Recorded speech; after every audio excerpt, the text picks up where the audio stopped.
Alright guys, and welcome to the 11th episode of Lifting the Lid. In this episode, expect to find out the difference between the US Marines and the Commandos, why being an introvert could be an advantage in life, And how plastic explosives could improve your time efficiency at the petrol pumps. Let's get into it. Hello and welcome back to another Lifting the Lid. We're dragging these out now. Fear not though, because we are close to inducting guests in, as we mentioned last week.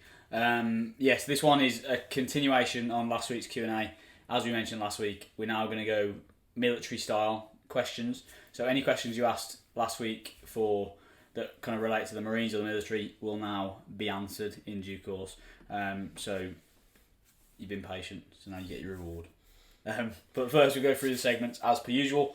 Helmet of the week is first. Actually, just touching on what you mentioned there about the podcast upgrade. Upgrading the audio equipment. We need to capture the people that only hang around for the first 5 minutes now to remind them to subscribe and basically run up the content, as HS Tiki Toki would say.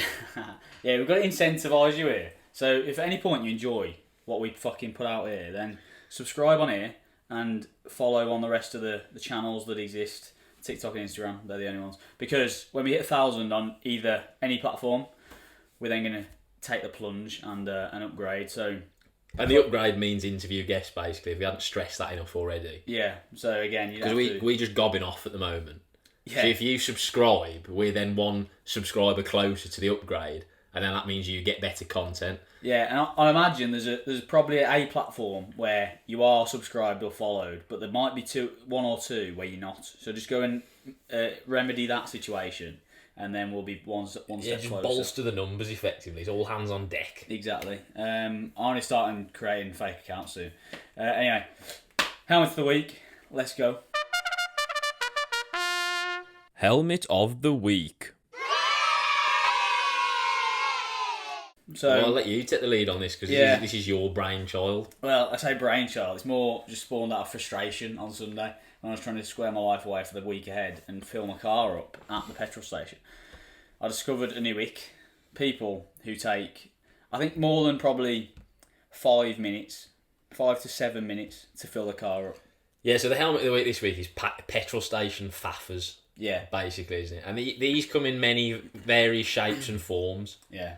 So, do you want to try and deconstruct this a bit? It would be a bit more specific. Well, the specific example is I was obviously waiting behind this one car. So when you go in and there's cars at every port, you go behind the one. And if there's like two cars, you miss that one and then you go behind the one car. So that won't take long. They've already gone inside. So you see they've finished their actual filling up. They've already gone inside. So you think, how long can they possibly be? I was there for a good 10 to 15 minutes. This bird. She was... Oh, you see, that's where you've gone wrong. What? It's a woman. I didn't know that. I saw the car. I didn't see the person. In a way, this is kind of a sixth sense, this. You know, like guessing which pump to go to. Because there are telltale signs. Well, much like when you're at a bar and you go to the right place at the bar. Yeah, I'm shit at that. I'm quite good at guessing pumps. Okay, right. Women have immediate no-go. Yeah. Because you know that they can't enter a shop without buying something. Well, that's human biology. Yeah, the transaction is you've bought petrol. So you've got to pay for your petrol. No, but they can't eat that or put it on them, so it doesn't count. Well, yeah, true. So this example, she'd obviously gone in and done like most of her weekly shop or whatever, or a Sunday binge shop or something. And so she'd taken like 15, 20 minutes going around the shop and then waiting in the queue and all the rest of it. And just taking ages. If you go in to do that, fill your car up first, pay for it, then park up, and then go and square your shit away, because then there's not a space taken up by you're just faffing. Yeah, I see, like, people that do their weekly shop at a petrol station are probably at the top of the petrol station faffer transgression list, aren't they? Oh, yeah, that's 100%. Up there. Because I can forgive old people that just can't work like pay at pumps. Oh, yeah, because that is confused. Because that is confused. I get confused like that. You've chosen to do your weekly shop at a petrol station. That tells me a lot. That tells me a lot about you as an individual. Yeah, because you're just lazy there, aren't you? Because you can't go to a proper supermarket. You've had to combine the trip to go petrol station and weekly shop. Yes, it's a mini mart or whatever, but it's not good anything. When have you ever gone into a petrol station and thought, I fancy some of this scran? Yeah, it's shit. It's all ultra processed shit. Well, lad, no one cares about that. It's only you. How many times do I have to tell you? It's only you that cares about processed You food. can't live a successful, functioning life on Ginster's pasties from an all-night garage. It's not possible. I've done my best to prove you wrong here. But you're right. There's nothing really of value nutritionally in those places. So what are you doing walking around the aisles, of which there are about 3, 4? They shouldn't even offer baskets in petrol stations to put people off. That encourages these people. Yeah, you don't need to encourage them. We need to discourage them. You need as many deterrents as possible. So exactly. Nothing on the shelves. Fucking like every kiosk is filled with staff, so there's no queue. You know what it should be? It should be like the night setup at a petrol station. You know where you get served through the hatch. So if you do want some food, you have to send a human to get it for you. That would discourage them then, because then they'd feel bad. That's so true, you know. Yeah, and they wouldn't be. They maybe have to have like 4 windows instead of, you know what I mean. So that they can't go in and grab their shit, because they'd have to also premeditate it. Yeah, but they'd have to come in and think, I want a crunchy bar. No one thinks like that. No, people see it and then they want it. All of these purchases are impulsive. Well, exactly. So if we do the night system, that mitigates that. So essentially, no doors on petrol on mini mart. So the solution we've come with is don't let people in. Yeah. Just lock them out. Still have the same amount of stuff in there. Can't help but think that might hurt sales. It'd be like North Korea though, you know, where like shops look like they're full of food and it's actually all just made of plastic and wax. Yeah, it's just like a poster on the window. Yeah. So I think that's probably a good solution. But just honestly, like doing your weekly shop in a petrol station is like doing your weekly shop at the WH Smith's in a departure lounge at an airport. Yeah. It's got to be the least cost-efficient way to shop. It's so expensive. It's mental. When shops like Aldi and Lidl exist, there is no excuse for that at all. Because it's open at the same time. I was there at like midday on a Sunday. It's open. Go and do your shop there. Yeah, Aldi's open till like 10. Not on a Sunday, but it's open till 4. It's open till 10 PM in the week. Yeah, I know. It's mental. There's no excuse for going. Like I say, it's laziness. It's combining trips. It's not wanting to go to one place and then go to the next place. It's wanting to go, I'm going to go just do everything in one place so I don't have to extend my journey at any point. That's pathetic. Got no time for these people. Yeah, so I was triggered by that and earmarked it as Helmet of the Week. Well, we had another one recently as well, a petrol station forecourt faffer. We call them forecourt faffers. Forecourt, I like that, yeah. It's going to be a returning theme. Yeah, as and when we come across them. It was 2 tradies. Oh, yeah. You know, they're obviously just wrapped on a Friday afternoon, so they've gone to fill up the lorries. Yeah. And like, they're obviously from like different firms, and they're like, they obviously know of each other. But they're just basically taking too long in between jobs. They were between jobs, weren't they, basically? Yeah, but it's one of those fillers, you know, where it's like, I don't really want to start this new job on a Friday, so I'll eke it out till the Monday. What can I do? I'll just go and fucking chew my mate's ear off at the petrol station. I'll just do the easy job. I'll go to the petrol, I'll get a coffee, I'll do all the procrastinating things you can do. I'll stack them on top of each other. I can get behind that, mate, but not when it's on my time. Yeah, not when your part's in front of me and I can't get round. Not when your massive HGV is taking up pump 2, 3, 4, 5 and 6 of the petrol station. Yeah, that's fundamentally not okay, because now I can't get to Brighton. Yeah, exactly. And that's a problem for me. Yeah. Yeah, so that's jarring. Anyone basically who stalls too much at a petrol station on a pump. Again, I don't mind if you go and park up, that's cool. If you're at a pump, basically when you pull up to a pump, a timer should start.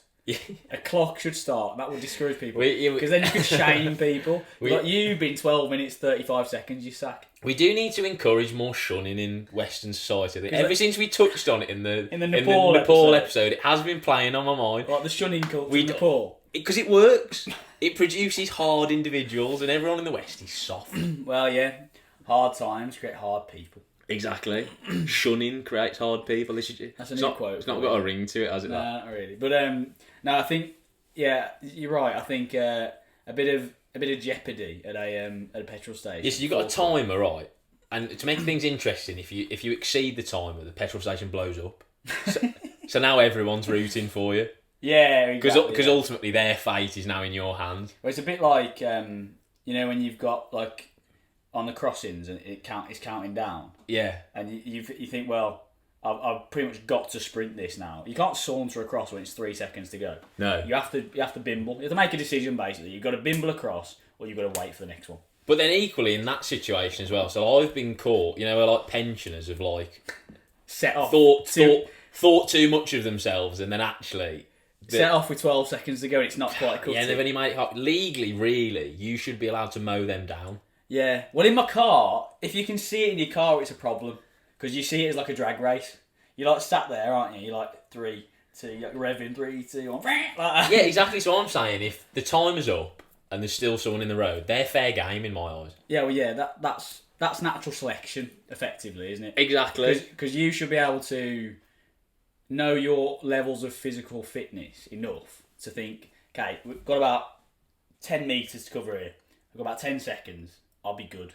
Whereas if you're old or fat, God forbid, then you should have to wait. You should have to wait a bit longer. Exactly. You should be like, I can't cover that. I'm honest with myself. I can't cover that distance. Especially if they're overweight, because ultimately that extra time on feet will burn calories. Yeah, this is true, because they're probably just rushing to another Starbucks or something. Exactly. They failed to mistake of going to the Greggs that isn't on the same side of the road as the Starbucks.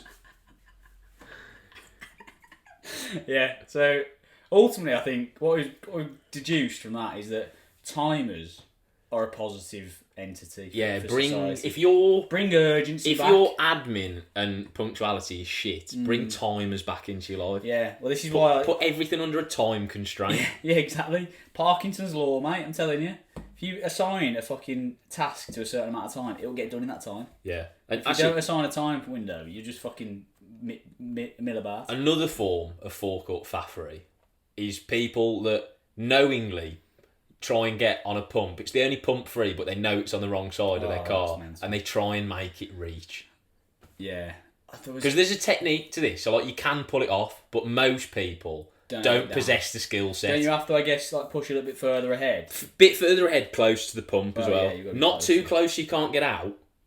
If you're on that side. Issue, isn't it? But like you want to get it closer and further forward. In. You can make it reach, but people don't take these things into consideration. No, people think they can just skate by and it'll work out. But exactly, because then you've filled a pump that you can't use. So there's now a redundant pump on the forecourt that you then have to reverse out of, causing more hassle. Do you remember the pandemonium of fucking the fuel crisis where there was like no petrol station had any fuel? Yeah, it was mental. Like there was literally like lines of people with fucking like jugs. Filling up their jugs, going to put a litre in their car. There's another one. That's another one. Yeah. Another forecourt faffery. People that fill up jerry cans at the fucking petrol station. It's not World War Three, mate. Yeah. What are you Why gonna do you fucking think so much of yourself, right? That in your lifetime, that something that's what? Yeah, that's such a non-flex, isn't it? It's always old men that do it as well. It's like, I'm so fucking amazing. I need excess fuel. Yeah.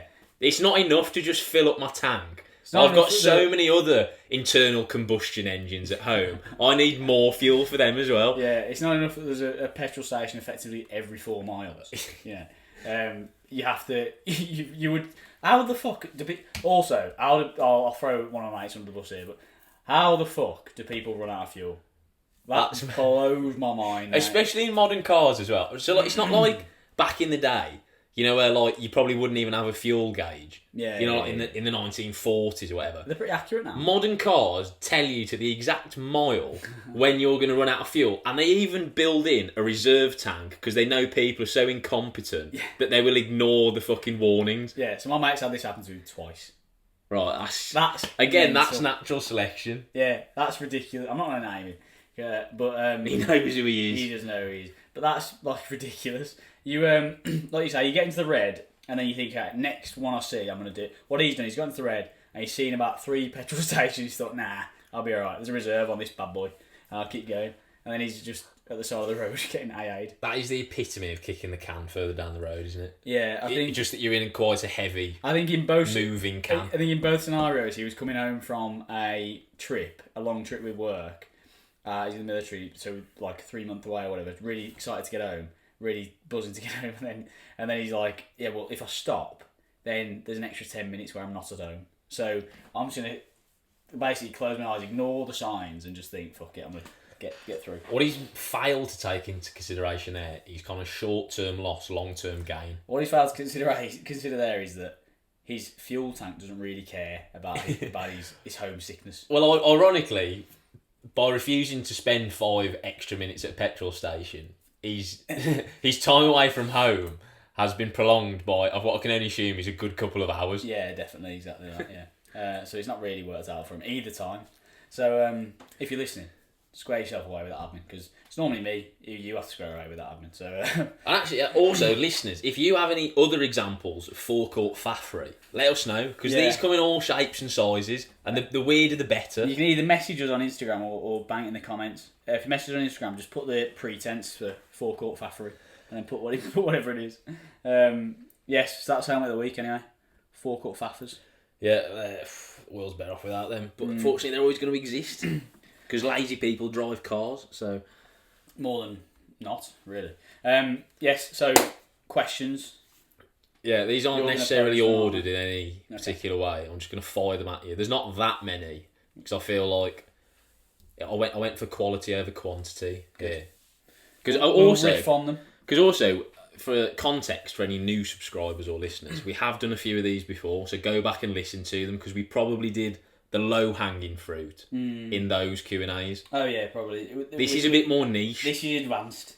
This is advanced podcasting. This is. Yeah. If you are You've new, got to qualify for that. If you are new, get out now.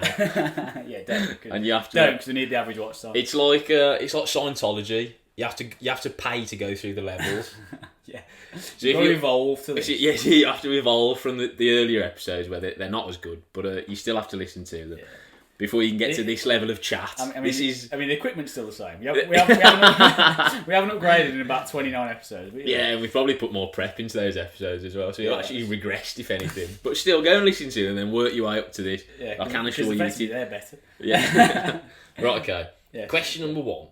Most inspirational officers you came across in the Corps and why you looked up to them. Ooh. If any, I guess. Yeah, if any. So I should say, these aren't questions I've come up with. I'm not Michael Parkinson. These are questions that have either been asked to you via your personal Instagram or the podcast page. Yes. So I didn't really see any of these here. I just literally screenshotted them and sent them across. So, officers.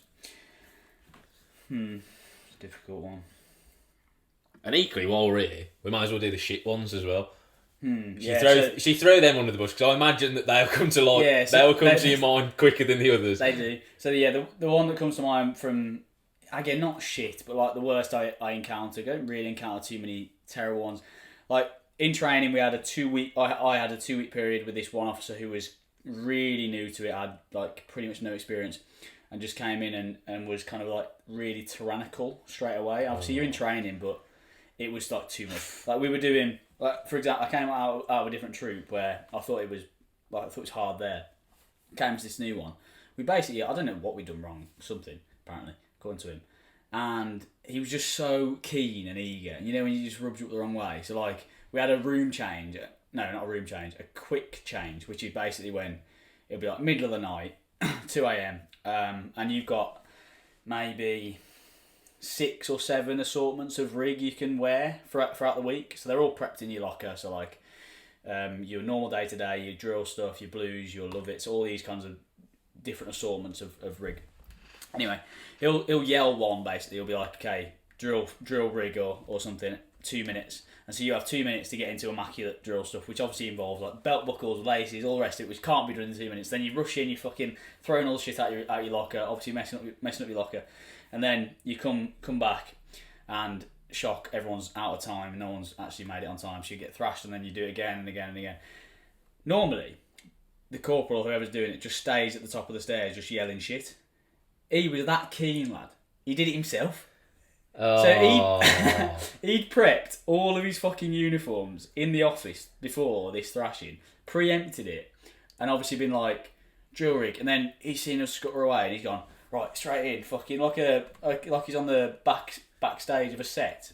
He's get quick change into his thing, beat everyone out like that. He's like he's not just, fucking Hairspray, the musical, mate. Just fucking stop being a job's worth. Yeah, you know what I mean? Like just so keen, and it just rubbed everyone the wrong way. And then we would like I don't know what he was doing. He was mega new, so he was probably just trying to earn our respect, I guess, by going through the stuff with us. By doing the exact opposite of anything that you could do to gain someone's respect. So like thrashing them in the middle of the night. Yeah, the push-ups we were doing, he would do them with us. It's like, bro, you've done this. I mean, why are you putting yourself down to our level? I didn't really like it, but anyway, he did that, and that was like the way he did it from like the outset really rubbed me up. So it was our room that got the first contact, right? So it's about 3:30 a.m. Imagine you're all sleeping.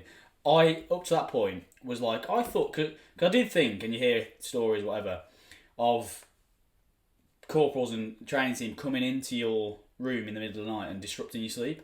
I thought that had happened. I was in week 14 by this point. That hadn't happened, so I was like, maybe it's a myth. Who knows? In this new troop, first like week or whatever, 3:30 a.m. A big like steel studs on a metal door gets fucking smashed, mate. Like that. It's our room as well, so it's super loud. I fucking shit myself, and then obviously that carnage ensued. But yeah, I just think the aggression and the enthusiasm with which he did that really rubbed me up the wrong way. So that's the worst, probably, I would say. And everyone didn't like him. So he's trying to get your respect, right, by... how he could have got your respect is not being a knobhead. Right, but how he's gone about it is being, I'm going to be a knobhead to you, but then to get your respect, I'll be a knobhead to myself as well. Yeah. Right, no, just don't be a knobhead. yeah, fundamentally, you come at that from all the wrong angles. Yeah, you try to double down on the knobhead bit, but you kind of that fundamentally misses the point. You want to do the opposite of that, mate. Again, I don't know what his aim was, whether it was to show that what we were doing was doable and that we were shithouses for not being able to do it, as in like changing in 2 minutes. He's like, lads, if I can fucking do it, you can do it. But obviously he's prepped for it, so he's probably got everything laid out. Job, like, you know, we're flying blind here, effectively. He's like, haha, look at this trap that I set that I didn't fall into. Yeah, exactly. Because you set the fucking trap. Yeah, you know exactly what order everything's going into. You fucking helmet. He's what I made earlier. Yeah, fuck off. Brilliant. But most inspirational. Again, training, I think. The one at the end, so I think the one who relieved the one I was just on about. Sounds wrong. Not in that way. Maybe. You never know what happens in the offices, mate. I do. Yeah. You can make I normally get passed around. You make some assumptions. So he was just really, again, came in and did it right. So didn't, push his agenda on the troop straight away, and earned the respect that way. And I think just the way he was with the lads, because you have like the drill sergeant, effectively, the bad cop is always the sergeant, really. And so if you have two of them, it doesn't really work. So you have the sergeant being a cunt and the officer being a cunt, it doesn't really work that way. But if he assumes the role of like a good cop and the person you can go to and chat and whatever, then that is a good thing in training, because you need someone in the training team that you can go and do that to.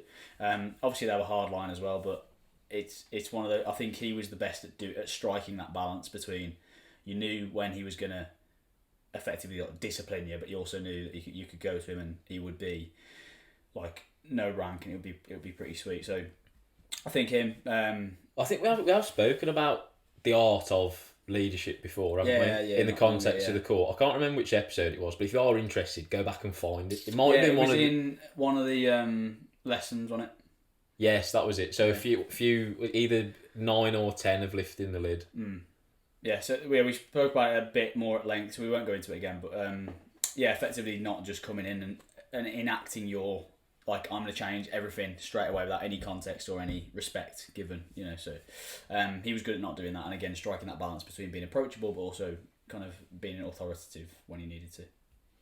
Sweet. Right, next up, what's Fizz like once you're at a unit? And how much he's done with PTIs. Can only assume this bloke is scared of PTIs. Yeah. How can I get away from PTIs as fast as possible? So good question. But not much is done with PTIs at all. Effectively only once per year, really, when you do your annual tests, like a CFT it was for us or whatever it was. PTI's job at a unit is fairly straightforward. They're updating things on the system, and they're always taking lads through annual tests, and so that's pretty much it. They don't run day-to-day stuff generally. That's mad. No. So, what's their workload then? Because surely there can't be enough lads so they're doing like annual fitness tests every day. No, not. It's not typically that bad. So are they just doing their own fizz? They may be running the gym, which doesn't really take that much. They're doing these annual tests. They'll take some like company fizz maybe once a month or once every 2 weeks or something like that. Depends on the unit and it depends on the PTI and stuff. Or that's if you're a unit PTI. So that's, I think, if you're like a sergeant. Again, I'm not an expert in this field because I wasn't a PTI, but yeah, if you're like a sergeant, you're a unit PTI, that'll be your main job, and then you're a sergeant, so you're doing other bits and bobs as well. Okay. But if you're a corporal, generally, you're just embedded in a troop. So you are a PTI by trade, but you're also a section commander, and that's really your main job. So you're doing more of like the soldiering stuff rather than being a PTI, effectively. But you also got that skill set as well, so you probably take fizz in the troop. But to answer your question, fizz kind of works in, you do 2 sessions generally most days. If you're at home on camp, you'll do some sort of cardio in the morning.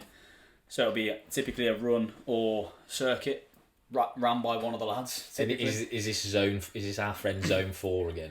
Depends on the lad who runs it, but generally, yeah. So I got some good anecdotes. But anyway, so you'll do that in the morning, and typically that'll be you for fizz for the day work-wise, but then lads will do their own strength stuff or weight stuff in the evening. So you sort of splitting stuff up, which is really good from an adaptation standpoint. Just it's an accident really for the corps.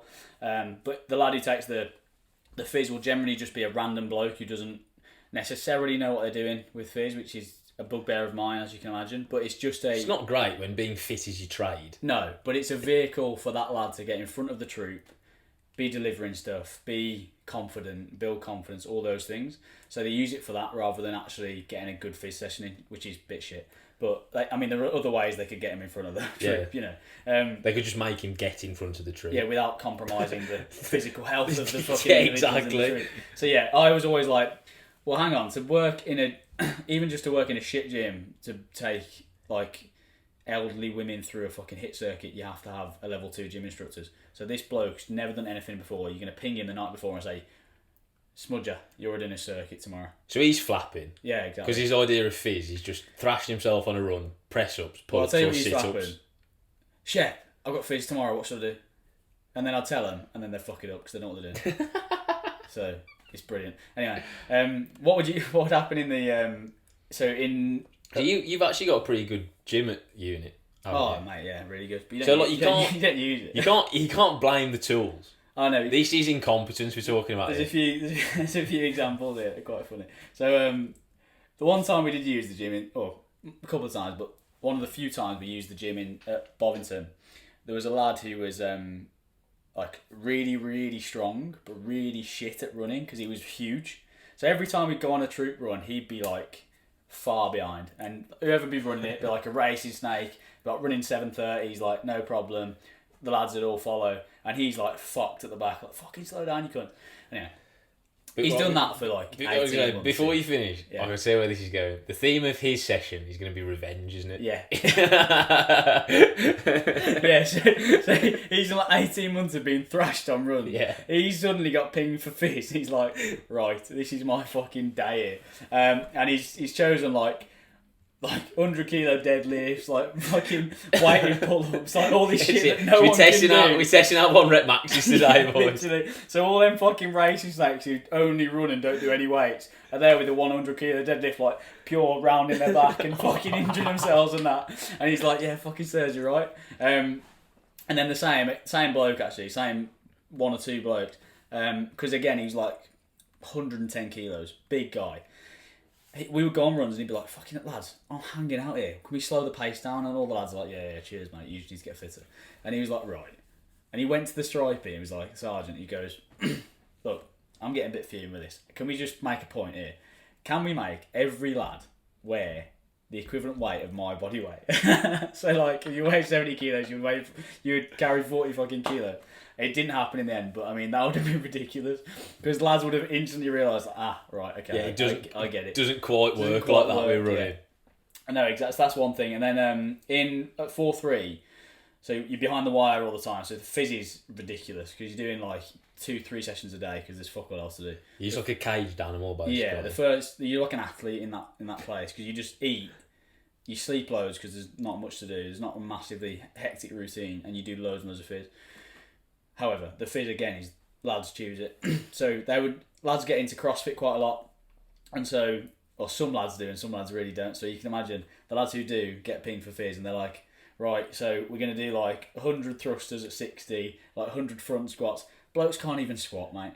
Like, literally can't do an air squat. And then they're picking up 60 kegs and trying to front squat it for 100 reps. It's like, I would see the whiteboard and just, my brain would start to implode. I'd be like, what the fuck is going on? That's a beginner's session, effectively.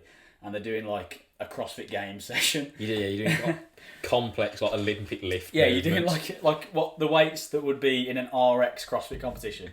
You're just doing them, and the bloke can't even like do a full bodyweight air squat. Yeah. So like all those sort of things used to happen, but yeah, that's how it tends to work. Troop fizz in the morning, evening you can do your own stuff. Are there any aspects of basic training that you missed once you passed out? And there was another question similar to this, I didn't include it, but we might as well throw it in.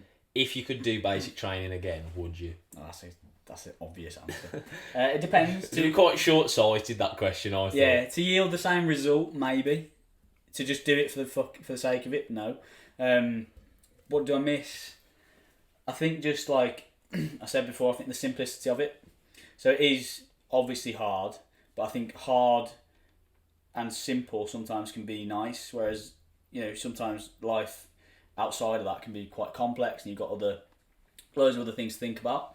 In training, it's literally just get through the next day, and it is that simple, and it is that binary. And like the weekend, you're just cut loose, and you're just not thinking about anything because you're trying to, I guess, decompress from the week before and get ready for the week ahead. So it is really that you're not. Because when I was 18, for example, like, you're not worried about paying bills, you're not worried about anything, relationship, fuck all. So it's just. I'm still not worried about that. Yeah, true, you Sam. It's just literally.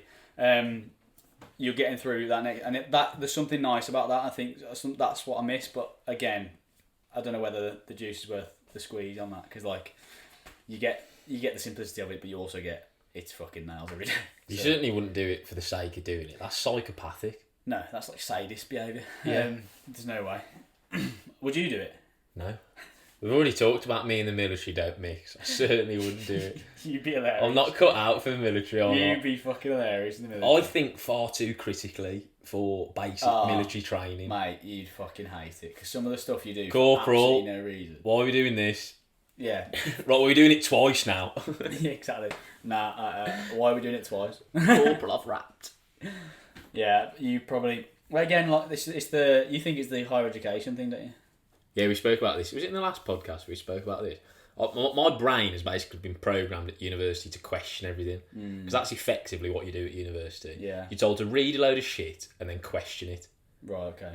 So that's deep. I'm not good at that, to be honest. That's why I now am, what some people would say is pessimistic, I would say is critical. Because naturally, my default, it's not to be negative, I always just question things, like instinctively now. Because I've spent so long doing it at university. But can you not do that through... Why does it come across negative, would you say? Because when you're critical, people think that you're trying to pick faults in it. But are you not? Is that not what I guess to a certain extent. But then if it holds true, then it's not being critical, is it? Like, it only comes across critical if the thing's shit. True, but does that not like mess with your ability to see the good in things or see the... Yeah, completely. So it's not... I don't think it's always a good This is why intelligent people... This is what they say. It's like... You know, Stephen Fry's always struggled with his mental health. They always say, like... I'm not saying that I'm an intellectual, but like people that genuinely are like geniuses, it's like torture for them. Yeah, because they have like infinite knowledge, so they can just see the holes in everything instantly. Yeah, I get that. It's interesting though, because it depends. It depends how you... I can also think of really, really smart people who don't think like that, or maybe will see the holes in things, but are kind of cerebral enough to think about how do I want to feel in this moment, like, because there's not... Well, you got the best of both worlds if you can do that. Yeah, but if you can switch it on like a tap, that's mental. Well, yeah. Because I think a lot of people struggle to unplug themselves from that. Yeah, I guess so. It depends. I guess you've got to detach your relationship with how you actually feel with how you view things. I guess like that's how you probably got to do it. Because otherwise, if you're just tied up in how everything's shit, or everything's like there's something wrong with everything, which there is, but there is also something right. So it's neuroplasticity, isn't it? Like Mo Gaudat's talking about it on Steve Bartlett's podcast. Like you could 100% say pick a fault in everything, but then you train your brain. It's like you said you've done it for years. You train your brain to find that fault in everything, so it becomes really good at wiring that pathway of thinking, okay, what's wrong with this? Okay, I can focus on that, and you'll focus on whatever you identify. However, if you do the other thing where you focus on what's good, so if I'm like in this podcast studio, like if I could say, oh, we could have fucking better mics or we could have better audio, that's picking faults. Whereas I could say, well, we got the lighting for free, I'm sat here with my friend, like, you know, there's probably fucking 100 things I could say that are really, really good, maybe a couple of things I could say that are bad. If I focus on the good, sometimes you can rewire that pathway. That's what he was saying. That's the idea of neuroplasticity. But in the context of university, though, you're not rewarded for picking holes in something and then going, oh, but he's a really nice bloke. No, true. You're given marks for being critical. Yeah, exactly. Yeah, but I don't necessarily think. So it's like Pavlov's dog, isn't it? You associate being critical with reward. Yeah, but funnily enough, down the line, that probably doesn't manifest as no, it doesn't completely, but that's what I mean. If you're institutionalised, it's hard. Like when you then put in a different environment, it's like when lads leave the military, like they struggle because they've institutionalised in that environment. Yeah, definitely. And it's I'm not saying it's not difficult. It takes probably fucking years of doing it because we are all predisposed to see the negative. That's why negative content does well on social media. That's why the news pushes negative stories, because it gets more clicks. It's just a truism. We will sit and stare at a car crash for longer than we will sit and stare at something that's positive. Yeah, it's like when people vlog kind of creators on social media. Any kind of like Sappuccino content they make bangs. Yeah. As opposed to, look at me guys, I've had an amazing day. No one wants to hear that. Because you're sat at home fuming, having worked all day. You basically just want to see someone else suffer. Yeah, for lack of a better phrase, don't you? You don't want to see something aspirational like, oh, look at me guys, I've just come back, I've just moved to Sydney or whatever. Yeah, so you've achieved the best part of fuck all, sat at your desk all day. And some cunt's going off about how they've moved to Sydney and changed their life. That's shit. You want something to come pop up onto your screen about how they've had a shit day. Yeah, they hate their life. Been in a car crash. They've got COVID. Yeah, exactly. The world's ending. Well, that's the relatability thing we were talking about the other day, though, isn't it? I guess it sort of links back to that. So we were talking about how getting more car crashes. Kids. So relatable. No, we were talking about how, you know, on social media with coaching or with trying to get coaching clients, sometimes people will tell you, or people that we have looked up to will tell us we shouldn't be so, I guess, aspirational or post as much fitness as we do, because it can come across like there's no bridging that gap between the prospective client and the coach. And obviously you've got to have a relationship. And so if you're just always on it with your food, always on it with your training, never miss a session, all these kinds of things, people look at that and be like, I could never be like that, I'm not going to work with him. That's the idea. But you were saying that it just annoys you. it annoys me, because that's just me being authentic. Yeah. Like, exactly, if I suddenly started filming me saying, oh guys, I've had a terrible day, I'm going to have a Mackey's, that would me being fake. Yeah. Because I don't do that. Film it and throw the Mackey's away. Yeah, literally. That's true. So like, I always think rule number one is try and be authentic. So it's the reverse normally, isn't it? Because normally the other people being inauthentic would be trying to do what you do and prepping every meal and going to every gym session and sleeping well. Yeah, that would be them being inauthentic. But I'm actually a nose. Yeah, a massive virgin nose, and people don't know that. Well, they do. They do. Yeah, they do. But that's it, though, isn't it? Because you're just being authentic, which is great. Because I think it does come across. I think people are smart enough to realise if someone's chatting shit or if someone's actually being genuine. You get found out eventually more often than not, don't you? Unless you're really good at acting, like certain storemen. That we know. Yeah, well, good at stores as well, I've heard. Like, he's admin, he's squared away. Yeah, well, it would have to be to organise all those, you know, track bookings and to ferry those C2 equipment across to the track. It's fucking, yeah. You got a permit for that road, man? I wonder, by the way, if you can ascertain who we're talking about. By the way, if you've listened to the last episode and this episode, I wonder if you've cracked the code yet. Yeah. Message us. Yeah. I can't wait for that. Anyway, we'll message him. Yeah, where were we? We got sidetracked, didn't we?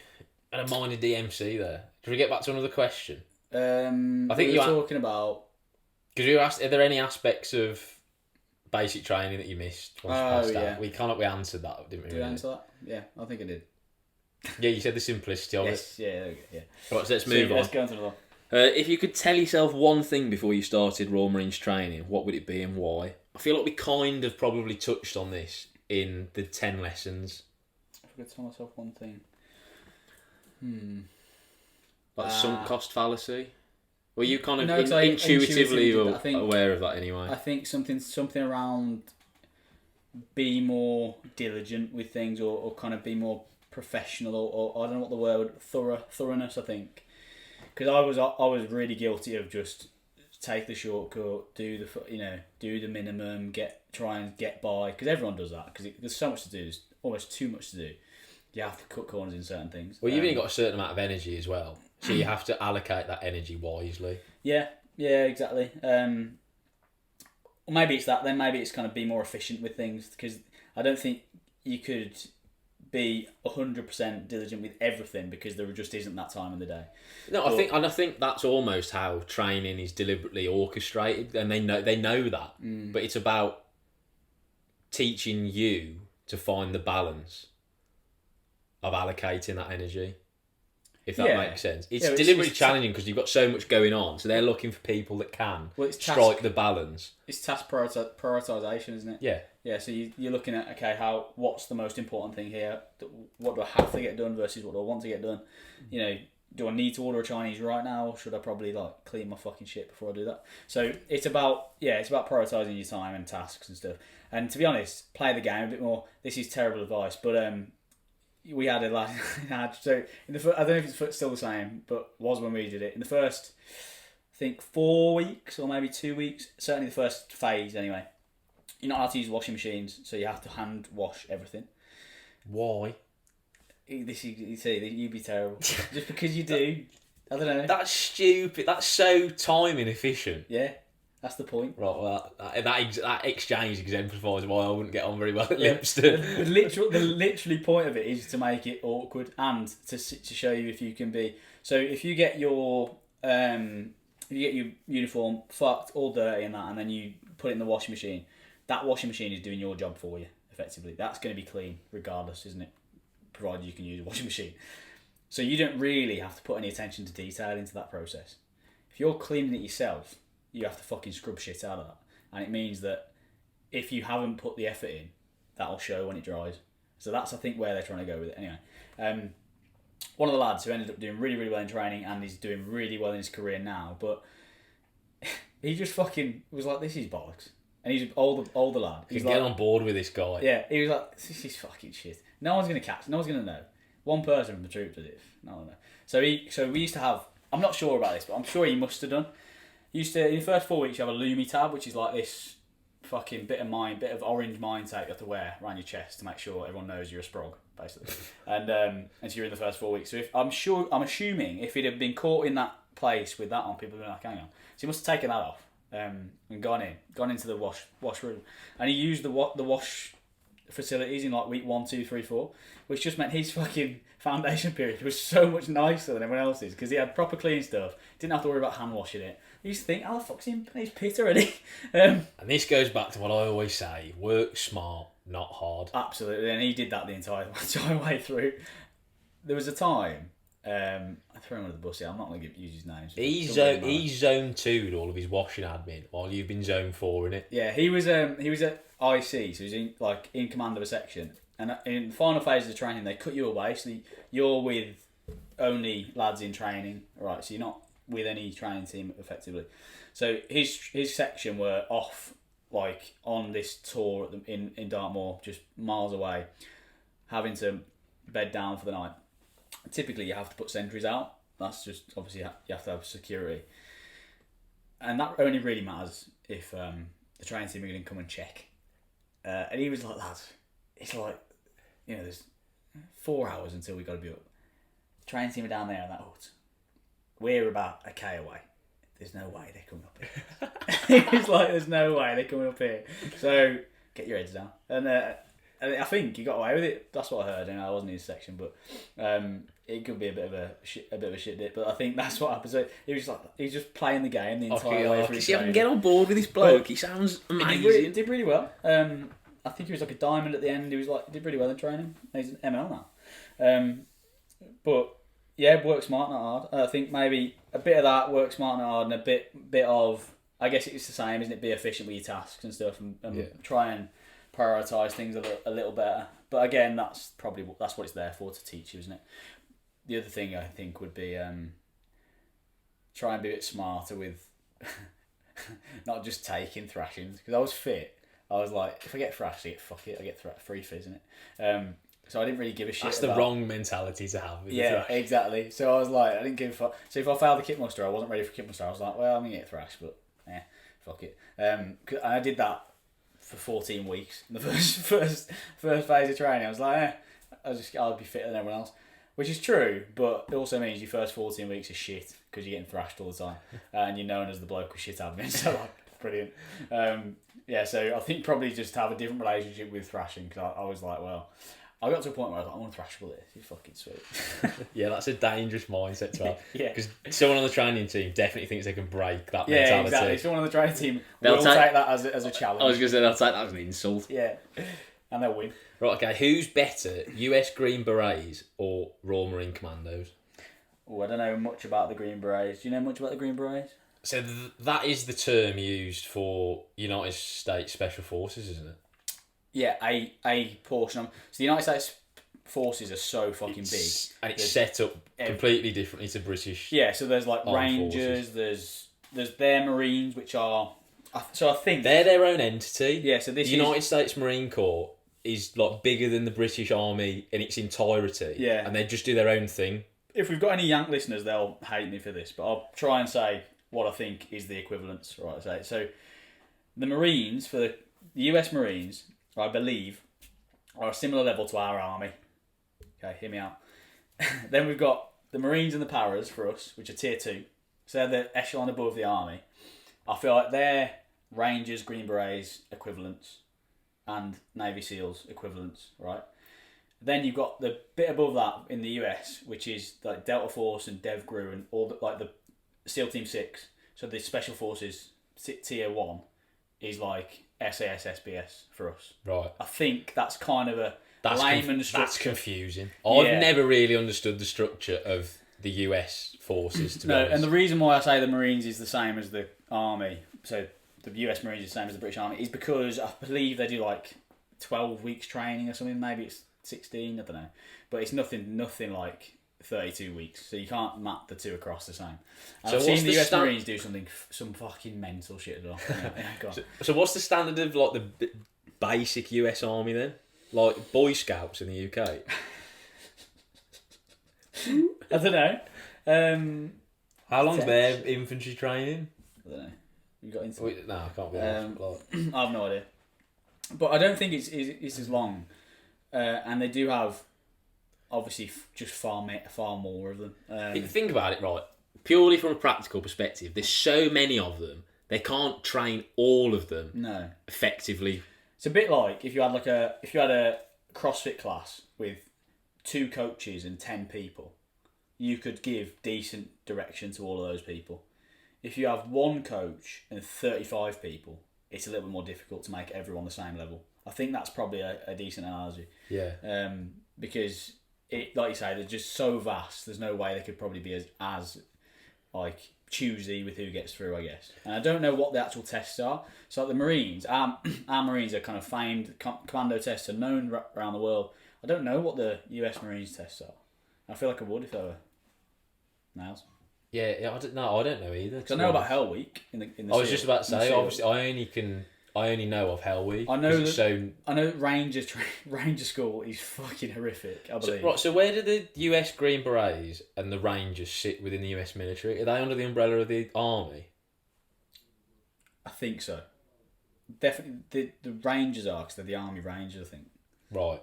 But I'm not sure about the Green Berets. They might be a separate entity as well. But again, it's so fucking confusing. And then you've got the Navy and the Air Force and all the rest of it. Fucking yeah, because like SEALs are under the Navy, aren't they? Yeah, Navy SEALs. Yeah, but anyone can join them, I believe. Similar to our special forces, where you can join from civilian to SEAL to Navy SEAL. Really? Yeah, yeah. Because the Navy SEAls are like I say, Navy SEAls are like Royal Marines. So the SEAL teams are probably going to get hammered for this, but the SEAL teams are like the Royal Marines, and then SEAL Team 6 is the special. See, this is what confuses me. Forces bit, because they're still SEALs. Yeah, but like it's a specific but unit. You go through a special qualification, I think. Once you're a Navy SEAL, you then have to go to like one above. So again, this could be it.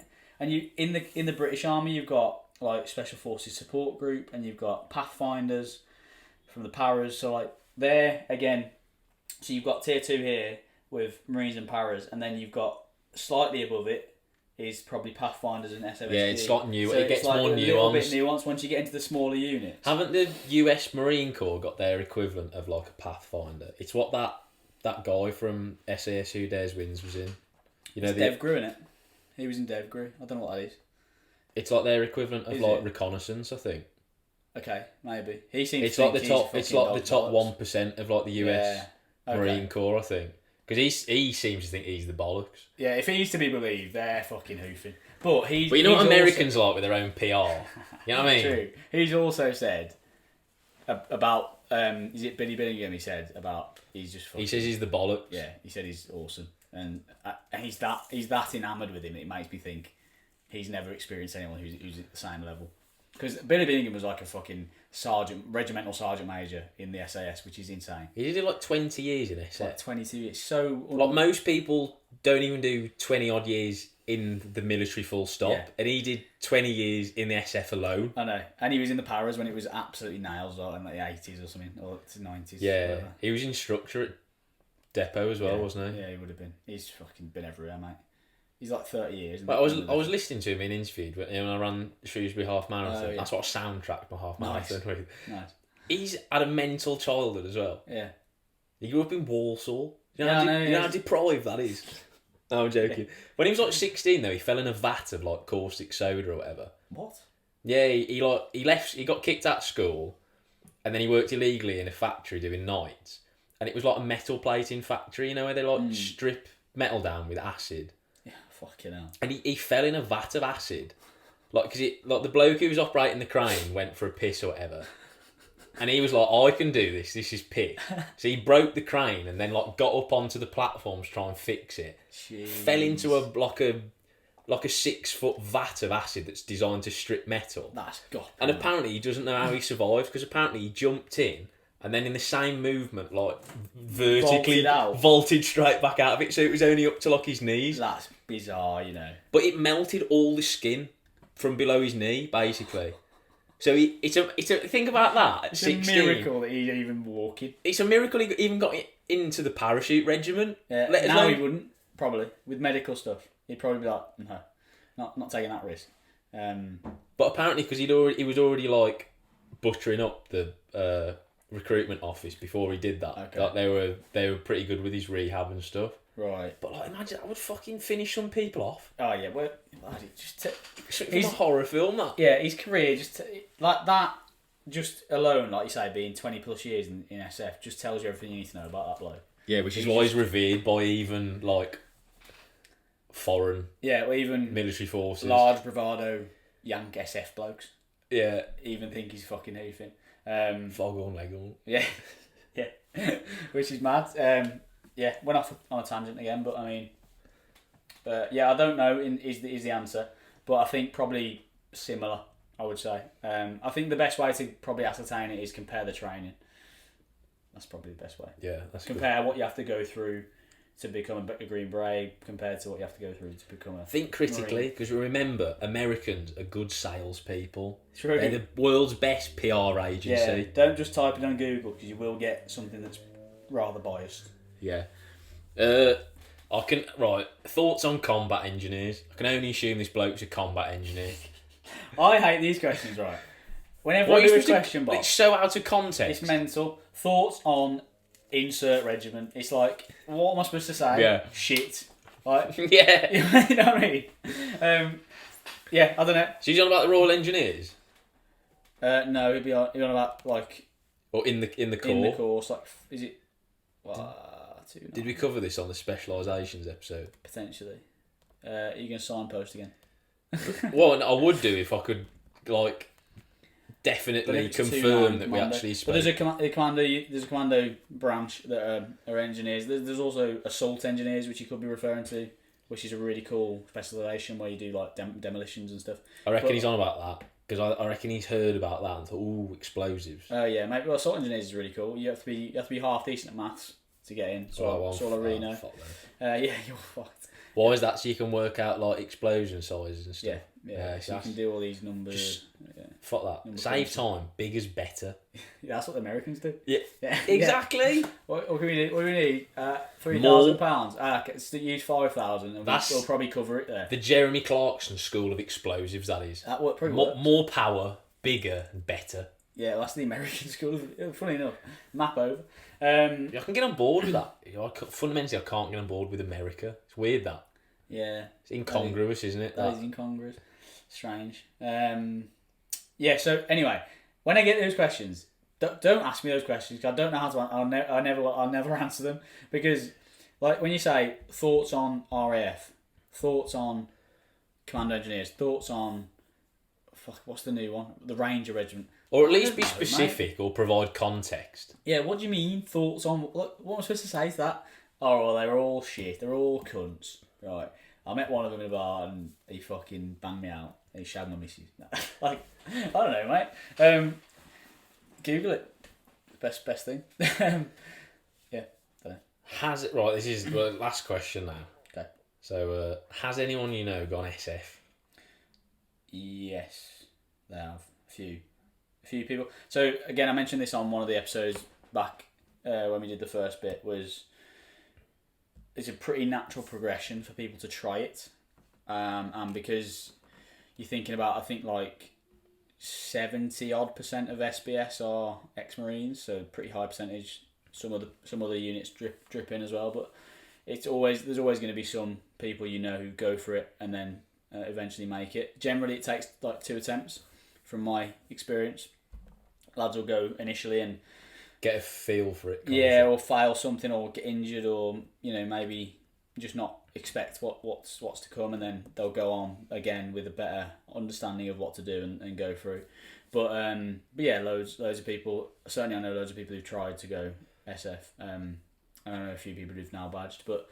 We spoke about this before, though, haven't we? Like, you get to a juncture in your career where you either kind of decide you're leaving, or you go to the next level. Yeah, exactly. It's typically what happens. Then the next level being SF. Well, certainly if you like soldering.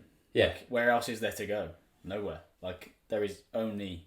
Like, you're already tier 2. You can only go. You can only go one higher. The other thing is, if you like soldering and you like doing that sort of job, then you're sat in the Marines thinking, I'm not going anywhere here. Like, I'm not actually soldering. I'm soldering on Dartmoor every week. But I ain't actually doing it. I'm playing soldiers, but I ain't actually doing it. So that's not even the best type of pretend soldiering, because you could do it in Hyde Park. Well, you could also do it in Frodsham. You could, yeah. But you could get civvies to do it as well, so you look better because they're civvies. Yeah. This is the interesting thing, and the last thing I'll say on this is you could also do it using air rifles. You could not air rifles, because they fire like metal projectiles. Okay. You want to fire BB guns because they're plastic. True. Yeah. So again, you may as well leave and take. Teach civvies military combat. You might as well do that. I mean, if you're gonna do it anyway.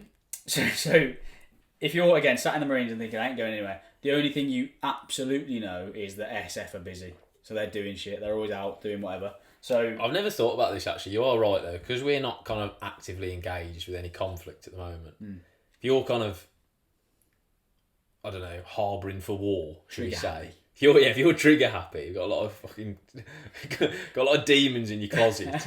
The only way you're going to see any action is if you go SF. 100%. Because then you get to do all the clandestine shit where we're not officially operating in. Yeah, it's the only place you guarantee, because there's always like the carrot they float, like our lads, so always, especially when I was leaving, when I was transitioning out, the sort of age of the corporal sergeant that we had was always, they were like 10 to 12 years in, and they go, oh, so lads, when I joined, there was nothing on, and we thought, there was not going to be anything for ages. Then 9/11 happened, and then we were in Afghan like that, and snap your fingers, but then you think, well, that's not always the case, is it? Because now the world's changed a lot since then. And also, you can't live your life waiting for a fucking major terror attack to happen. I had that argument with one of the lads as well. That's what kind of a mentality is that? Oh, I hope the World Trade Centre gets blown up. Well, what kind of an existence is that? Yeah, exactly. Hope it, willing the death on hundreds of thousands of people. Just so you can get your fucking trigger time. Yeah. Literally, I had this argument with one of the lads at 4-3 when I was super junior and had absolutely no place to do it. But he was like, I was like, oh, probably gonna see what happens, and then probably leave after like 5 years. You're like, oh, but what if you leave and then like 2 years later we go somewhere? I was like, yeah, but are you gonna just continue waiting until something happens? And also within 2 years you could just rejoin anyway. Yeah, you could. But I mean, like, what's your plan? Then you're gonna wait until? What about when you're at the 10-year point and then nothing's happened? You're gonna go, oh, another 5 years, another 5, and then you've been in 20 years in a job that you haven't really enjoyed. Just waiting for a conflict that hasn't happened. He'll do his full 20 years, right, and he'll leave. And then within a year, we'll be fighting somewhere. Yeah, so a lot of people do go SF, or at least try it, because they kind of think, as well, some people think, oh, I want to leave, it's the final roll of the dice. If I get in, cool, it's probably completely different, I'll probably enjoy it. If I don't get in, I'll leave. So that's typically, people use it as like a juncture. And also, right, because the pass rate is so low for SF selection, it must just be quite normalised that lads will go try and then they just come back to their old unit, don't they? Yeah, 100%. It's not like a massive thing where like you. Oh no, people half expect you to come back, really. Depending on they who should goes, do. Depending on who goes pass on. rate, like fucking. It's like fucking 8% or something. Yeah, that's fuck all. It's not even that sometimes. It depends on the course, but it's not high basically. But the one thing I'll say is, if you are joining or you're in the corps and you're thinking of going SF, whenever you say it to someone, just be careful with who you're listening to, because oftentimes it'll be the blokes who've tried it and failed that you're getting advice from. And so when they tell you it's impossible, you can't do it, it's fucking nails, they'll turn you away because of X, Y, and Z. Just be careful who you listen to, because they're jaded, effectively. I was just about to say they're jaded. If you weren't going to say it, I was. Yeah, from their experience, they're obviously telling you, because it helps their, I know, pretty getting into it a little bit, but it helps their ego to think it was harder than it maybe was, so they didn't give it another go, or they didn't pass themselves. And it's like a confirmation bias, isn't it? And so, yeah, just don't listen to the people who haven't got through, because oftentimes you'll read into it and you'll find they tried and failed, and that's why they think it's so impossible. If you speak to someone who's passed, so if you get the chance to speak to someone who's badged, who's in, they'll have a completely different story, shock, because they passed. You know what I mean? It's completely survivorship bias. Yeah. But yeah, anyway, that's my answer to that. Well, that's the end of the questions. Cool. Yes, a little bit different this time. Not too much nitty gritty in terms of like the ones that we covered not long ago. Yeah, I was going to say these are getting a bit more niche now, because I've deliberately kind of excluded the bread and butter that we've already covered, because otherwise it's just like Groundhog Day, isn't it? I mean, if you want to know, if you've got a question that you think's probably a bit more kind of generic, listen to the earlier Q&As that we did, because we probably covered it then. What date was the obvious gonna doing his IROX? Who? What? the guest. Oh, it's next weekend. There you go. Oh, we have to fucking. Oh yes, I forget. Yeah, I like the way we didn't have this conversation off air as well. Smoking mirrors. Good job. I was good at getting the hint then, because that could have been a painful 2 minute silence. Yeah. Hopefully you've all already subscribed and followed, because now it probably won't matter. Yeah, because unless we suddenly jump 100 odd subscribers before next week, you're gonna have your first interview guest anyway. I forgot about that. That's good. So this will be Monday, and then next week. Yeah, it'll probably be next week. Yeah, we'll turn it around. Yeah. Because we're at home next weekend, aren't we? We've not got anything on. Don't think so. Yeah. So there you go. So if you listen to are we going to reveal it, or are we going to keep it a surprise? Nah, I'll keep it a surprise. Right, okay, I'll keep it a surprise. If you listen to last week's episode, you probably guess who it is anyway, but that gives you more incentive to listen to last week's episode if you didn't. It'll be a really cool conversation, I think. Yeah, well, I'll just get a load of abuse, effectively, won't I? Yeah. It won't even be an interview. It'll just be me being bullied for an hour. There'll be a lot of shade being thrown around, kind of the RAF for Ed, certain Storm and Eddie. Eddie's the yeah, they're going to be like a trifecta of fucking abuse, basically. And I'm the linchpin in that triangle. Yeah, you hold it all together. Anyway. Think of that. You remember the glory days of Barcelona when you had like Busquets, Xavi, and Iniesta in that midfield. Yeah. Think that, but think me, Rafreg, Storman. Yeah, I like That's the new. If one goes, they all fall to pot. Yeah, exactly, mate. They're all integral in that midfield. Exactly, mate. Exactly. We all prop each other up. Yeah, a massive Walt frenzy. The Walt trifecta.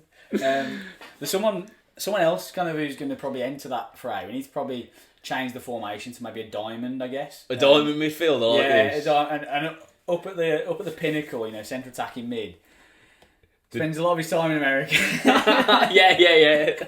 This is the creme de la creme of the Walt community. This is the De Bruyne of the Walt community. He's technically not a Walt, but as close to as you can probably get. Anyway, before we slander anyone else, we'll get to underrated, overrated. It's either underrated. You've charmed me. Or it's overrated. Well, that was fucking dreadful.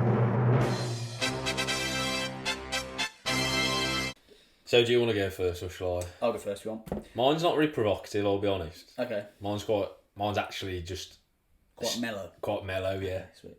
So mine is underrated, overrated, personalised number plates. Ooh, it's a good one because I hate them. Thought you might, because so do I. Why would you want to spend money, right, drawing more attention to yourself? Well, fundamentally, my opinion on cars as status symbols anyway.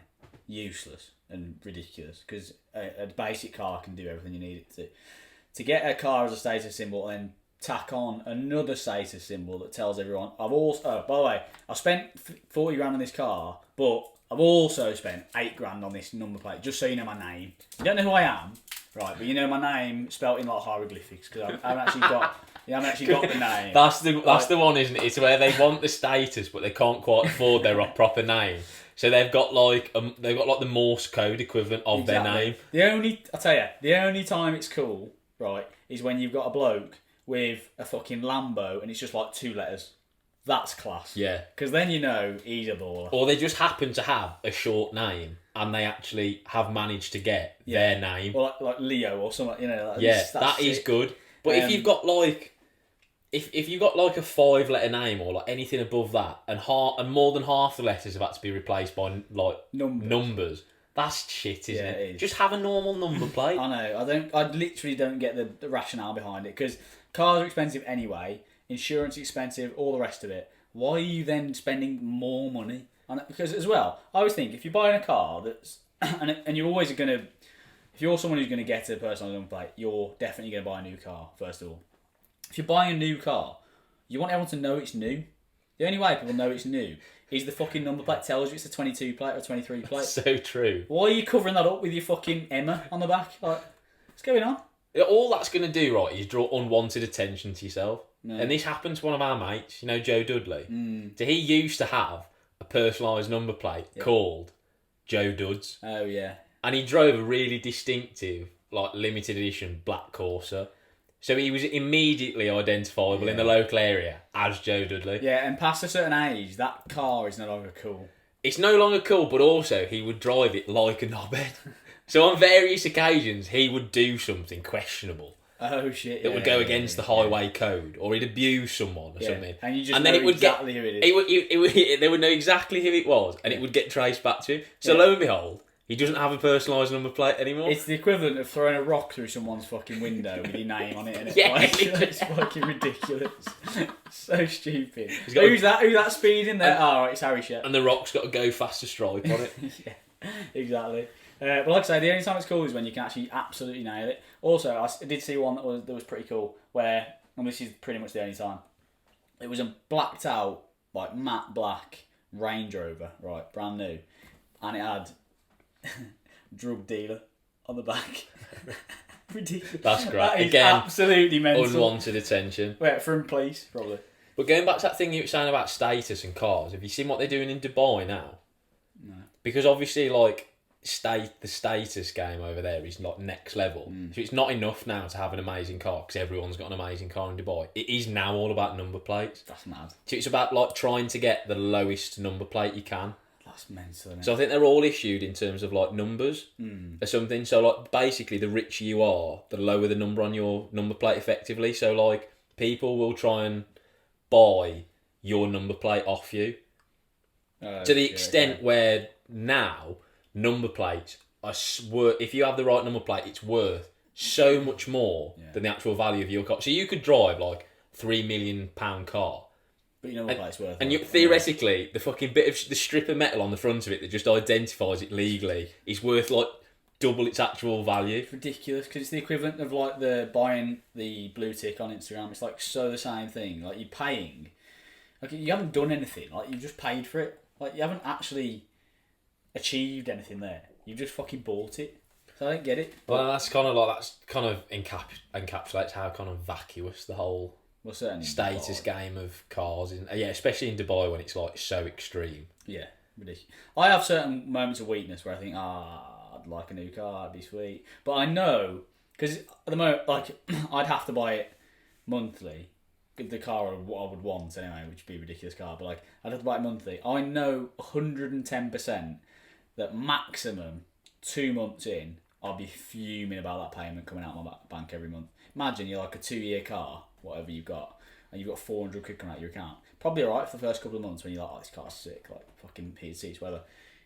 After that, you're like, but it's like regression to the mean though, isn't it? Because you get bored of it, and then you like those payments would literally be rent free in your head. Yeah. Because you just slowly learn to fucking loathe the car. Yeah, and ultimately, you could go on holiday for £400 a month every month. So do that instead. Yeah, and it's funny because as soon as you came to that realisation, all you would then see when that money left your account is that's one less holiday I'm going on. Yeah, exactly. So it's just another thing that's going to fucking drive you insane. One less weekend away this week. Month, isn't it? Brilliant. Yeah, so something I can't get on board with is both the pursuit of brand new cars and the pursuit of personalised number plates to go on those cars. One more thing on the personalised number plates actually. So you've obviously got the Dubai instance where people are now so rich they don't even care about the car, it's about the number plate. What's funny is chavs that have shit cars, but then what they'll do to try and polish a turd is buy a personalised number plate. And they do the same with spoilers and furry dice. Yeah, so anything that draws more attention to your shit car is a shit investment. You've got you bought a 2003 Citroen Saxo for £500. Yeah. You spent £500 getting it lowered. You put a £300 spoiler on it, and now you've got a grand personalised number plate. Preaching to the choir. And it's still a shit It's still a shit fucking Citroen Saxo. And fundamentally, right, going back to creating attention for yourself. If you've got a Citroen Saxo and you've made it louder... I hope that's a car now. God knows. And you've made it louder, right? Yeah. Because then when it drives past, I then look thinking, fucking hell's that a Lamborghini? No, it's a fucking shit Citroen Saxo. Which probably isn't a car. But you know what I mean? Like the Fiat Bath is the perfect example. Because...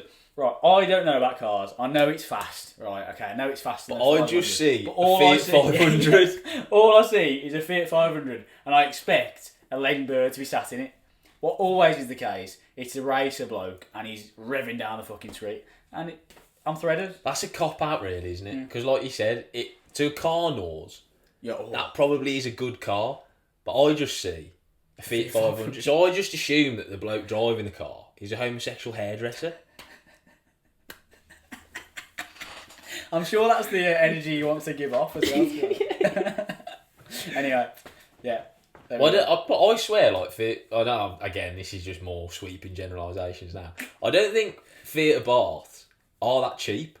No. So you could actually get a car that, like, Gen Pop would look at and think, oh, that's cool. Because I feel like it's a bit, because like we just said, like, Fiat Bath, you have to be like a bit of a car horse to appreciate that. You could just, for that same amount of money, you know, if you're good at signalling, you could just buy a car that people automatically think that's a cool car. Yeah, because also all you've bought is a bit of acceleration. Because it's not going to be that comfortable, is it? The tech inside is probably going to be a bit shit. Have you seen how small they are? Mate, I've no idea. I've been in Fiat 500s. I've never been in a Bath, but can't operate in a Fiat 500. That's fundamentally an issue as well. Yeah, any aspiring boy racers, you got to consider logistics with a Fiat Bath. Yeah, exactly. There's no good in there, mate. You got to get a family whip. With the equipment I operate with, I need winches, hoists, cranes, Viagra, cock pumps, lubricant, stimulants, explosives. Yeah, explosives. Fucking hell. Anyway. Right. Okay. So this is going to like lower the tones up more. Great. Underrated, overrated. Doing things on your own. Okay. I see where this has come from for your predisposition. Yeah, exactly. Yeah, you got to make your case. Yeah, so I'm very much an introverted person, as in, when I'm in the company of other people, my social battery is draining. It's draining, yeah. Not, like, that's not necessarily a bad thing, because I can still enjoy myself, but at some point, I will reach a saturation point, and I will just have no social energy anymore.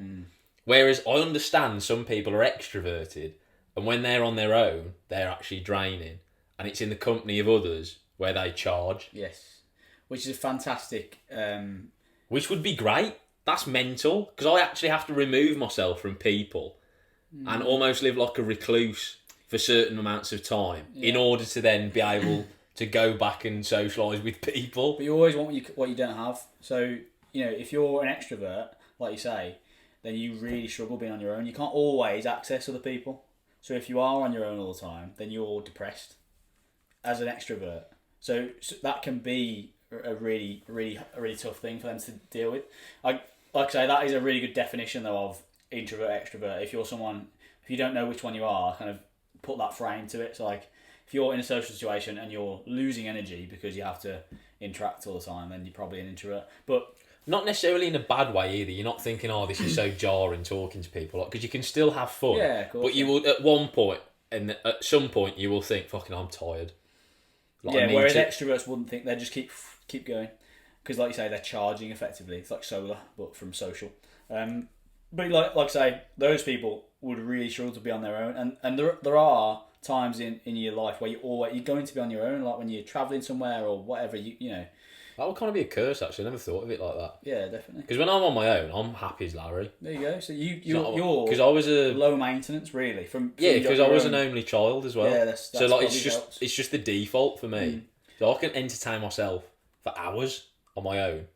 TikTok helps, doesn't it? TikTok helps. No, but even without that, like I could just find ways to entertain myself. I think this is a learned behaviour from the military. I'm very good at kind of filling time, I guess. Like I have a really active mind, which doesn't help when you're on your own and there's not a lot of stimulus. But I am quite good at not being bored. I feel like if you're bored, you're boring. You know, you can always find something to do. Like I never understood it. Lads would go on leave and they'd be like, "Oh, yeah, you know, week 1 was good, but week 2 I was bored." I was like, what do you mean? You were There's bored? always something to do. You find something.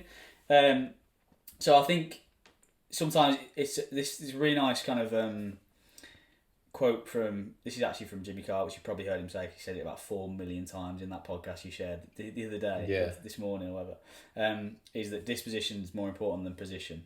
You heard him say that? Yeah. Whereas like the way you look at things is more important than the actual surroundings you've got, which I think is a nice frame to view things around. But like for your situation of being an introvert, to apply that frame is like you can look at it in a positive light and think I can be on my own, I can be sweet. So you could effectively go and remove yourself from this comfortable environment and move to somewhere adventurous, like other side of the world, and think, sweet, I'm not worried about networking too much. I don't have to put pressure on myself to meet people or whatever, because I can exist pretty happily on my own. But I'm gonna just remove myself from this current situation because I feel like there's more opportunity over that way or something. So it can be a good thing, but you just got to frame it in the right way.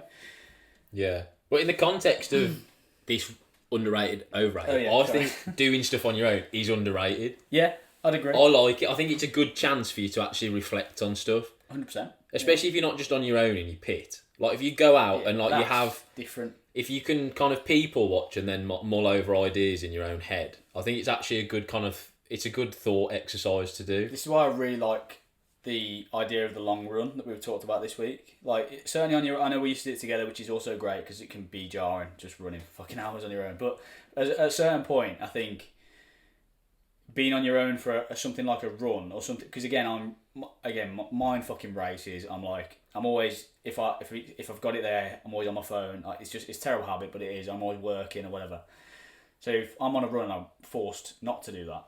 I can just be, like you say, alone with like your own thoughts. You can reflect on what's happened. You can plan ahead. You can do all these different things where you can't, because you've removed yourself. You can almost take stock of things. Whereas before, when you're in those things, you can't do that. It's a bit like, we use a business kind of example. You have PTs in a PT business. You work in your business and you work on your business. It's the same thing. So you're working in your business is servicing clients, doing programs, all these kinds of things. Working on your business is working on the next marketing strategy, networking with people, whatever. So I think to take that out into a life scenario, working in life is almost like the day-to-day drudgery, like the stuff you going to work and doing your meal prep and all the rest of it. Working on your life is when you can like extract yourself and be present without distraction and just think about and take stock of, am I kind of going in the right direction? Am I doing the right things each day? Am I spending my time the way I want to spend it? All these kinds of things which you don't think about, and it comes back to a lot of what we talk about with not autopilot in life. I think that comes back to it, doesn't it? Yeah, I think you want to find something really. So like running is a good example. I think walking's good as well. Yeah.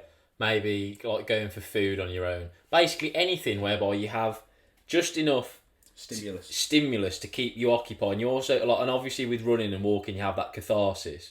So you're not getting fidgety in the same way that you would be if you were sat on your own at home.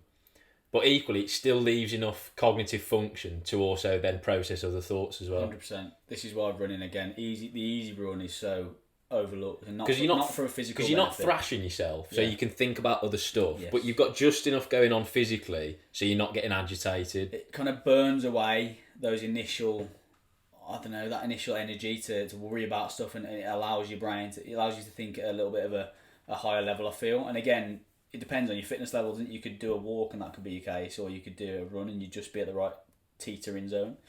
But yeah, I think it all comes back to not being on autopilot all the time and having the ability to stop and be like, okay, remove yourself a little bit. Again, no distractions, nothing. And again, just think about how you're kind of spending your time, because time is the only resource we don't get back in it. So it's important that it's invested in the right places. And so I think that is important. I think you're right, doing stuff on your own. And I think I'd extend it to doing stuff on your own with minimal to no distractions, and being like cerebral about it, because I think it's important to do that. But I think like mindful isolation. It's kind of mindfulness, isn't it? I guess. So Rick Roll has this thing I've told you about it, where he takes a month every year, 30 days every year, where he doesn't do any work, and this is a guy who owns a business, has a podcast, and all the rest of it. So he has shit to do. He just puts his team on the task and goes, I'm off. Doesn't answer any emails, doesn't do any. He takes a month to just reassess that next 11 months and the last 11 months, and again, just realign and think. Because again, you can get caught up, you can be doing the stuff day to day and you think, you don't really think about it and you go through life. But you can, if you have a full month to just detach and be like, are the things I'm doing aligned with the person I want to be in 10 years or the place I want to be in 10 years? And if you don't do that, and you don't have to do it as extreme as that and take a full month, but taking an hour every week, for example, is a place to start, So I think it's important, because I think doing it actually more often than every year and every week is much better, because the more times you can adjust the course and course correct, the better. I think it's a good thing for social anxiety as well. Do you get that? If you can... No, but like, because I am comfortable doing stuff on my own, I don't get it. Right, okay. But I feel like if you are someone who does struggle with social anxiety, like building yourself up to like going for a walk on your own Right. Then like going for a coffee on your own, then going for food on your own. You mean social anxiety in the form of the manifesting kind of being nervous to do stuff on your own, like and go just into a public place and go and have a coffee by yourself. Yeah, or like without having the insulation of like other people there. You know, like the idea that people might look at you. Yeah. And think, oh, he's on his own. Yeah. So like, if you can slowly expose yourself to that thought and get comfortable with it, I feel like it could build your confidence. 100%. Yeah, absolutely. And because there's nothing wrong with it. No, there was a TikTok that went viral like the other week. It was like, why are you eating on your own? Like really. Oh, that's such cascade. Such an ick that is, right? When I'm with someone, you don't do it, thankfully, but like they will be freaked out by someone like on their own eating or like getting a coffee. But the thing is, I'm so on board with it to the point where I don't even look in a restaurant and register someone being on their own. No, because it's just so normal. I'm so accepting of it. Some people will see it and think, oh, there must be something wrong with that person, or they must want to be invited over, or they must want because they think of it as such a. Yeah, why would they do that if they had a choice? But that's what I mean. But like, I wouldn't even register if I scanned around a restaurant. And imagine you're eating on your own and some knobhead comes over to you and like, mate, do you want to join us? You're a bit no, I fucking don't. I'm having a great time watching cunts like you. Like, this is like a free zoo to me. It's fantastic like that. Look, and this is finally as well, like, James Smith always emphasises the difference between being lonely and being alone. Yeah, there's a massive difference. I think that is so important to identify, because you can be lonely surrounded by loads of other people, and if you're not connecting to them, a lot of people live their life like that because they're pretending to be someone that they're not. Yeah, and so they're getting, hammed up by people around them for things they don't actually care about and they don't actually tie importance to. And equally, you can be alone and be very content and very 100%. Happy with it, which is what you're talking about. But I think that's a nice distinction between being lonely and being on your own, because you have to think about, if you're spending time with your peers and friends and don't feel like, and you feel like you're not connecting with them, then you maybe have to think about who you're spending time with. Yeah, long hard look in the mirror. I think we don't really spend much time with people now that we don't fully align, really. No, we've got quite good at, how should I put it? Filtering. Yeah, that's a very like PC way to put it. Good at filtering like who we spend our time with, and it's about learning. Like, there's a time and a place to spend with certain individuals. Yeah. So you know that some people are good for certain social situations and others less. Very true. So it's just about basically cherry picking who and when you spend your time with. I was very bad at that when I was younger, because I would think, why the fuck would I invest time into so and so? This occasion with these people, if I don't fully agree with what's going on. But actually, there probably would have been some growth there or some enjoyment there or whatever, but I would just detach myself fully, because I thought there's no point spending time there. I think that comes with age as well. I know we're rabbiting on a bit now, but there's one last thing. I think that comes with age as well, because I think immediately after school, you lose contact with a lot of friends. When you start drinking and it's all about like going out culture, those people that were never really about like going out clubbing or drinking, you kind of lose touch with a bit. Yeah. But then as you get older, you find ways to reconnect with them other than drinking. Yeah, true. You know what I mean? So I feel like people can get ostracised at that kind of like early adulthood stage, when a lot of socialising does revolve around drinking. But then as you start to get a bit older and you socialise through other means, like going for food, getting a coffee. True. Like, those people can suddenly come back into your life and, oh, fucking hell, can't believe I didn't talk to you for 4 years or whatever. This is so true, because you only ever socialise under the guise of alcohol. Yeah, which isn't really socialising, is it? Because it's just a social lubricant. So yeah, true. I think it has its place.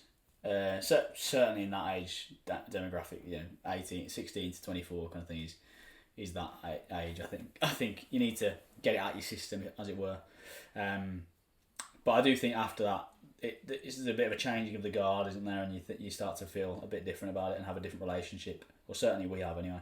Not everyone, to be fair. Most, we are probably quite different to a lot of people in that regard. Yeah, a lot of people still in the wreckhead kind of era. Yeah. There's nothing wrong with that, to be fair. If that's what you want to do. But it's like what you were saying earlier. It's about like when you suddenly find yourself around a lot of people who are supposedly your friends, But you actually feel like. But you feel like you're lonely. Yeah. Yeah, you don't feel like you belong there. That's probably like a warning flag. That's maybe when you need to.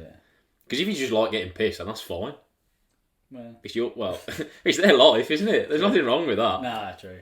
I guess within reason, because it can very quickly become a problem, can't it? If it's bleeding into other other areas of your life, and you're using it as a one of our good mates said to us not long ago. They are at the peak enjoyment of their week is when they're pissed, and that's not good. that's not. To be fair, I have been there.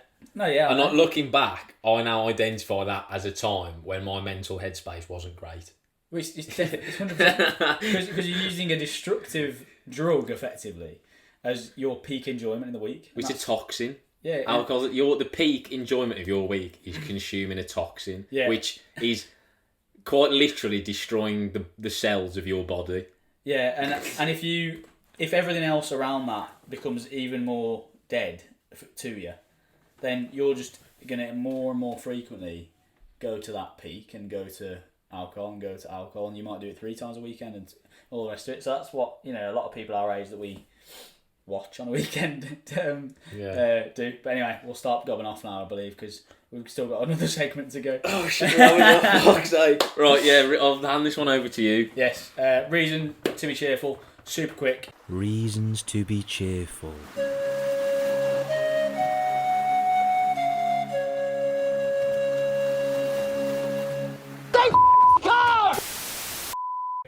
This weekend I'm doing the three peaks. The 3 Yorkshire peaks. Yeah, in Yorkshire. As a charity kind of challenge. So it's 3 peaks, it's 12 hours. We're carrying an 80 kilo stretcher between, I think, 12 of us. There might have been some that dropped out, so I'll update you on that. But yeah, 12 of us, about 24 miles to cover various bits of elevation, etc. Obviously, peaks.